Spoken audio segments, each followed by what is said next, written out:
So they're, of course, going to eat far less in the winter, but that's a unique scenario. We are not hibernating animals. But humans generally have greater appetite in the cold winter months. It's not just because of the holidays and the abundance of food that we're presenting ourselves with. But when we get a lot of sun, our appetite is reduced, or at least it's easier to control.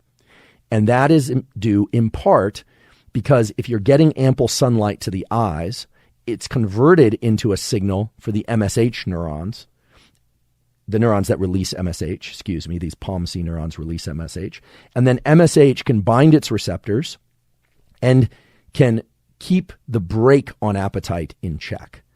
So the takeaway tool from this is make sure you are getting enough light, not just in the morning, but throughout the day. And yes, it has to be light to your eyes. And blasting your eyes with sunlight or artificial light to the point where it's damaging or painful won't accelerate or improve this process. It's about getting photons, ultraviolet light to the eyes consistently throughout the day.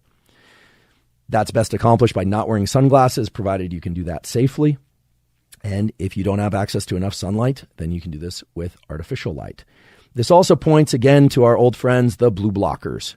Many people know I'm not a huge fan of blue blockers, especially not during the daytime, because they block a lot of the UV and shorter wavelength light that you want and need to create alertness, but also to create release of MSH from the medial pituitary.